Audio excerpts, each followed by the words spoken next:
प्रधानमंत्री नरेंद्र मोदी और कांग्रेस सांसद राहुल गांधी के हालिया भाषणों पर चुनाव आयोग ने नोटिस जारी कर दिया है। 25 अप्रैल को यह नोटिस दोनों पार्टियों के अध्यक्ष को भेज दिया गया। इस पर जवाब मांगा गया है दोनों पार्टियों से। भाषणों की जो शिकायतें आयोग तक पहुंची थी उनमें आचार संहिता उल्लंघन का आरोप लगाया गया था। शिकायत में लिखा है कि ये नेता धर्म, जाति, समुदाय और भाषा के आधार पर लोगों में नफरत फैलाने और उन्हें बांटने का काम कर रहे हैं। आयोग ने दोनों पार्टियों के अध्यक्ष से इस मामले में 29 अप्रैल तक जवाब मांगा है। एक बात दिमाग में आती है कि भाषण किसी और नेता का, तो जवाब पार्टी अध्यक्ष से क्यों मांगा गया है? जन प्रतिनिधित्व अधिनियम, पीपल्स रिप्रेजेंटेशन एक्ट, इसकी धारा 77 के तहत किसी पार्टी के नेता के दिए भाषण पर अगर चुनाव आयोग को आपत्ति है तो आयोग पार्टी अध्यक्ष को ही नोटिस भेजता है। यही नियम है। उन्हीं से जवाब मांगा जाता है कि आपकी पार्टी के नेता ने ऐसा बयान क्यों दिया। मोदी और राहुल दोनों को किन किन भाषणों पर नोटिस मिला है वो भी बता देते हैं। प्रधानमंत्री को तो 21 अप्रैल को राजस्थान के बांसवाड़ा में दिए भाषण पर नोटिस मिला है, जिसमें उन्होंने कहा था कि अगर कांग्रेस सत्ता में आई तो जनता की संपत्ति उन लोगों में बांट देगी जिनके ज़्यादा बच्चे हैं, जो घुसपैठिए हैं, या जिनके लिए पूर्व प्रधानमंत्री मनमोहन सिंह ने कहा था कि देश के संसाधनों पर पहला अधिकार उनका है, यानी मुसलमानों का है। कांग्रेस ने चुनाव आयोग में इस भाषण की शिकायत करते हुए बयान को विभाजनकारी, दुर्भावना से भरा और समुदाय विशेष को टारगेट करने वाला बताया था।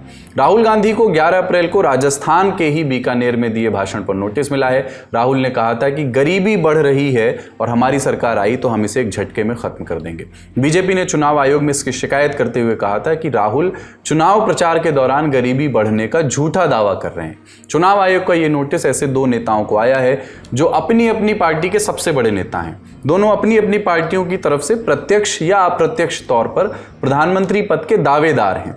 ऐसे दोनों नेताओं को चुनाव आयोग का नोटिस आना चुनाव में भाषणों की गरिमा और शुचिता पर अपने आप में सवाल खड़े करता है। दोनों नेताओं पर तो पार्टी के अन्य नेताओं के सामने उदाहरण पेश करने का जिम्मा था, लेकिन क्या उदाहरण पेश किया गया वो हमारे सामने है।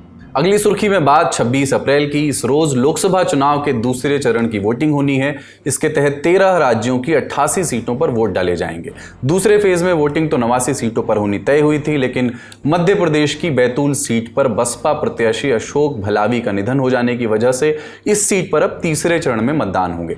दूसरे चरण में किस किस राज्य की कितनी सीटों पर वोट होने हैं पहले वो आपको बता देते हैं। केरल की सभी 20 सीटों पर वोटिंग होगी, कर्नाटक की 14 सीटों पर होगी, राजस्थान की 13 सीटों पर, महाराष्ट्र और उत्तर प्रदेश की 8-8 सीटों पर, मध्य प्रदेश की 6 सीटों पर, असम और बिहार की 5-5 सीटों पर, छत्तीसगढ़ और पश्चिम बंगाल की 3-3 सीटों पर, मणिपुर, त्रिपुरा और जम्मू कश्मीर की 1-1 सीटों पर वोटिंग होगी। दूसरे चरण की कुछ अहम सीटों पर चर्चा करने से पहले आपको एक रिपोर्ट के बारे में बताते हैं जिसे एडीआर ने तैयार किया है। एडीआर यानी एसोसिएशन फॉर डेमोक्रेटिक रिफॉर्म्स। इस संस्थान ने दूसरे फेज के 1198 उम्मीदवारों में से 1192 कैंडिडेट्स के हलफनामे के आधार पर एक रिपोर्ट तैयार की है, जिसके मुताबिक 21% यानी 250 उम्मीदवारों पर आपराधिक मामले दर्ज हैं। इनमें से 14% यानी 167 उम्मीदवारों पर गंभीर आपराधिक मामले हैं। 33% यानी 350 उम्मीदवार इनमें से करोड़पति हैं। अब बात दूसरे फेज की सबसे चर्चित सीटों की करते हैं। इनमें सबसे पहला नंबर है केरल की वायनाड सीट का। कांग्रेस से राहुल गांधी ने 2019 में पहली बार यहां से चुनाव लड़ा और वो जीते। इस बार भी राहुल गांधी वहां से ताल ठोक रहे हैं। राहुल का मुकाबला केरल बीजेपी के प्रदेश अध्यक्ष के सुरेंद्रन से है। दूसरी ओर कम्युनिस्ट पार्टी की नेता एनी राजा भी वहां से चुनाव मैदान में हैं। केरल की ही एक और अहम सीट है तिरुवनंतपुरम। कांग्रेस नेता शशि थरूर यहां 2009 से लगातार जीत रहे हैं। शशि थरूर को टक्कर देने के लिए बीजेपी ने इस बार तिरुवनंतपुरम से केंद्रीय मंत्री राजीव चंद्रशेखर को टिकट दिया है। अब बात छत्तीसगढ़ की राजनांदगांव सीट की। बीजेपी का इस सीट पर मजबूत होल्ड रहा है। साल 2019 के चुनाव में यहां से जीतने वाले संतोष पांडे को बीजेपी ने फिर से टिकट दिया है। संतोष पांडे का मुकाबला इस बार छत्तीसगढ़ के पूर्व मुख्यमंत्री भूपेश बघेल से है। मुख्यमंत्री की कुर्सी गंवाने के बाद से भूपेश बघेल की यह पहली बड़ी इलेक्टोरल परीक्षा है। छत्तीसगढ़ से अब राजस्थान की बात करते हैं। यहाँ की कोटा सीट पर दिलचस्प मुकाबला है। लोकसभा अध्यक्ष ओम बिरला यहां से पिछले 2 चुनाव जीत दर्ज कर चुके हैं। इस बार उनका मुकाबला बीजेपी छोड़कर कांग्रेस में आए प्रहलाद गुंजल से है। राजस्थान की एक और सीट की चर्चा कर लेते हैं। नाम है जोधपुर। केंद्रीय मंत्री गजेंद्र सिंह शेखावत यहां पर 2014 से लगातार जीत रहे हैं। जोधपुर पूर्व मुख्यमंत्री अशोक गहलोत का होम टाउन भी है। साल 2019 के चुनाव में अशोक गहलोत के बेटे वैभव गहलोत यहां से चुनाव हार गए थे। इस बार गजेंद्र सिंह के खिलाफ कांग्रेस ने करण सिंह उचियारड़ा को टिकट दिया है। है, वो वहां से लड़ रहे हैं। उत्तर प्रदेश में मेरठ सीट से बीजेपी ने अरुण गोविल को टिकट दिया है। वो भी एक हॉट सीट है। वही अरुण गोविल जिन्होंने रामायण कार्यक्रम में श्री राम का किरदार निभाया था। अरुण गोविल के खिलाफ समाजवादी पार्टी की सुनीता वर्मा मैदान में है। दूसरे चरण के चुनाव के अंतर्गत आती है उत्तर प्रदेश की एक और चर्चित सीट मथुरा। बीजेपी के टिकट पर अभिनेत्री हेमा मालिनी 2014 और 2019 का चुनाव यहां से जीत चुकी हैं। तीसरी बार भी टिकट मिला है उन्हें।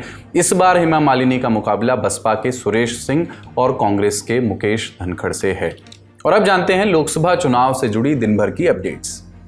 पूर्णिया से निर्दलीय सांसद प्रत्याशी राजेश रंजन उर्फ पप्पू यादव पर कटिहार में आदर्श आचार संहिता के उल्लंघन का मामला दर्ज हो गया है। जिला प्रशासन ने उनकी गाड़ियां भी जब्त कर ली हैं। साथ में एक गाड़ी से 50,000 रुपये कैश भी बरामद किए गए हैं। कटिहार पुलिस प्रशासन का कहना है कि पप्पू यादव आचार संहिता का पालन नहीं करते हुए चुनाव प्रचार कर रहे थे। हालांकि पप्पू यादव ने कहा कि वो अपने समर्थकों के साथ मिलने पहुंचे हुए थे। प्रशासन पर गलत बर्ताव का आरोप लगाते हुए उन्होंने दिघरी चौक की सड़क पर बैठकर प्रदर्शन किया, लेकिन इस बीच जब उनके पास से कथित तौर पर ये नकदी या कैश बरामद किए गए तो ये भी एक बड़ा आचार संहिता से जुड़ा मुद्दा बन गया। प्रधानमंत्री नरेंद्र मोदी ने पेपर लीक मामले को लेकर राजस्थान की पूर्ववर्ती अशोक गहलोत सरकार पर निशाना साधा है। मोदी ने आगरा में कहा कि राजस्थान में कांग्रेस सरकार ने ही पेपर लीक कराया था। हमने तुष्टीकरण की राजनीति बहुत देखी है। तुष्टीकरण की राजनीति ने के देश को टुकड़े टुकड़ों में बांट के रख दिया है। तुष्टीकरण की राजनीति ने सच्चे और ईमानदारों के हक को डुबोया है और इसलिए अब मोदी तुष्टीकरण को समाप्त करके संतुष्टीकरण की ओर आगे बढ़ रहा है। हमारा रास्ता तुष्टीकरण का नहीं है, हमारा रास्ता संतुष्टीकरण का है।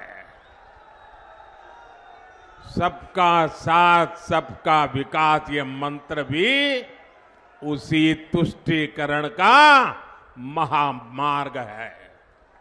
24 अप्रैल को पूर्व सीएम अशोक गहलोत के करीबी ने सार्वजनिक रूप से खुलासा किया, लेकिन अभी तक कांग्रेसियों के मुंह पर ताला लगा हुआ है, ऐसा नरेंद्र मोदी ने जनसभा को संबोधित करते हुए कहा।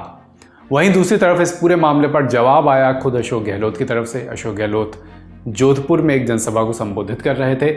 यहां पर उन्होंने कहा कि चुनाव से पहले जीतने के लिए इस तरह के हथकंडे अपनाए जाते हैं, हम उनकी परवाह नहीं करते हैं। उन्होंने कहा कि ओएसडी ने क्या कहा क्या नहीं कहा इसका मुझे मालूम नहीं है, ना ही मैं इन बातों में पड़ता हूं। अब आज का चुनावी किस्सा। देश में जब 1952 में पहले लोकसभा चुनाव हुए तो संविधान की प्रारूप समिति के अध्यक्ष रहे डॉक्टर BR अम्बेडकर ने भी चुनाव लड़ा। शेड्यूल्ड कास्ट फेडरेशन पार्टी के टिकट पर वो बंबई से लड़े। कांग्रेस ने अम्बेडकर के सामने नारायण एस काजरोलकर को खड़ा किया। वो बैकवर्ड क्लास से आते थे। नारायण काजरोलकर दूध का कारोबार करते थे। राजनीति में कोई अनुभव नहीं था उनका, लेकिन नेहरू की लोकप्रियता के बीच वो करीब 15,000 वोटों से जीत गए। अम्बेडकर चौथे स्थान पर रहे। ये चौंकाने वाले नतीजे थे। इतिहासकार रामचंद्र गुहा की चर्चित किताब है इंडिया आफ्टर गांधी। उसमें मराठी पत्रकार PK अत्रे बताते हैं कि उस समय नतीजों के बाद मराठी में एक नारा बड़ा चला था, कुथे तो घटनाकर आंबेडकर आणि कुथे हा लोणी विक्या काजरोलकर, यानी कि कहाँ संविधान के महान निर्माता आंबेडकर और कहाँ दूध बेचने वाले काजरोलकर। इस नारे की भी अपनी समस्याएं थी, अपने प्रकट दुराग्रह थे। आज का लल्लन टॉप शो यहीं तक। अपना और अपनों का ख्याल रखिए, देखते रहिए दी लल्लन टॉप। शुक्रिया, शुभ रात्रि।